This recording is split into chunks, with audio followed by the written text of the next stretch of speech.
Hello, let's talk about the fundamental theorem of calculus to define new functions and take their derivatives.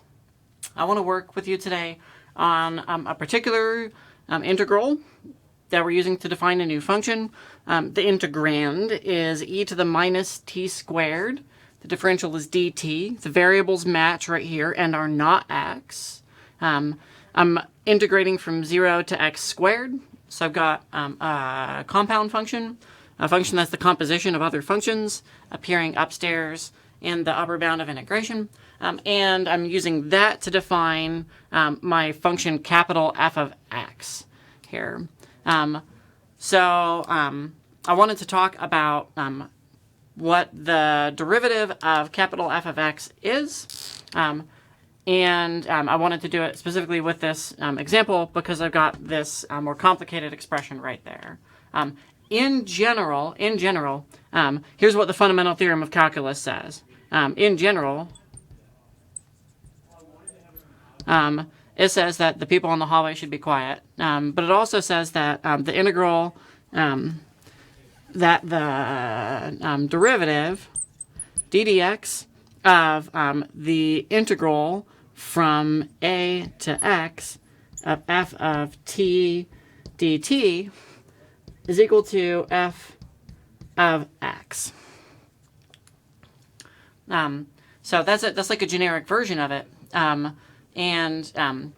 So we're taking the derivative with respect to this thing right here, and we get that. So that's kind of the situation that we have in the example that we're talking about right here. But check it out. This one right here has just plain vanilla x. And this one's got this like strawberry x squared up top here. So they differ from each other. And we'd like to be able to take derivatives of this expression right here, not just having plain old x right there. And so we should work on that together right now, which is why we're making this video. Let's come up with a name for an antiderivative. To e to the minus t squared. Let's call that be, say, a for antiderivative. So the fundamental theorem of calculus, it says so many cool things. It's one of the deepest theorems in the calculus.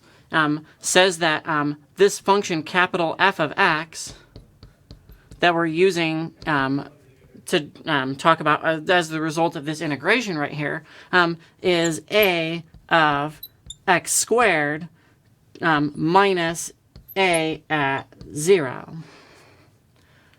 What do we do when we do an integral, a definite integral like this? Is I take the antiderivative, I evaluate it at these two things, and take the difference of those two things.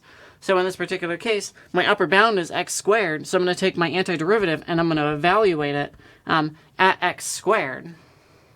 So when I take the derivative of f of x, I'm going to go ddx of a of x squared minus dx of a of 0. And in particular, check this section out. So this right here is a constant, and the derivative is 0.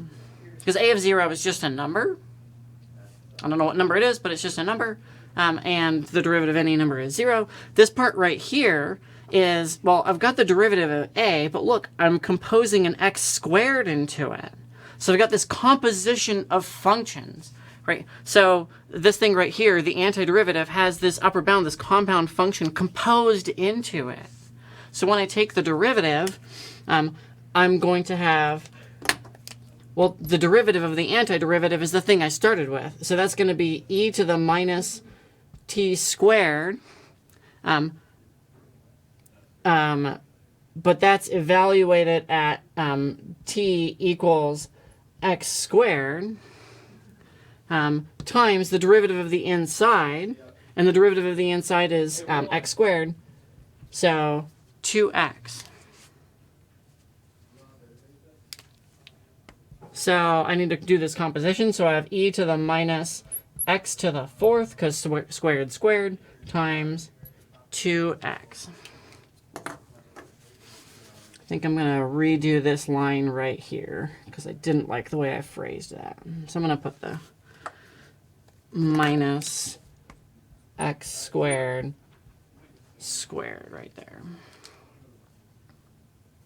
So, so I get my original function back in some sense.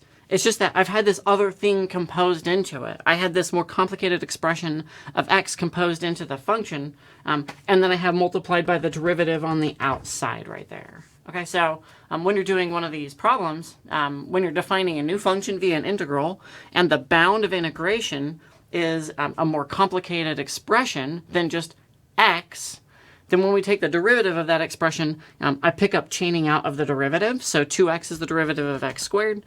And I also need to be sure and compose in this expression anywhere for t inside of this expression right here. Right, so the derivative, f prime, is equal to e to the minus x to the fourth times 2x. So hopefully that adds some clarity to how to take derivatives of functions using the fundamental theorem of calculus, where the bounds of integration are more complicated than just plain vanilla x. Thanks for watching, and I hope you have a lovely day.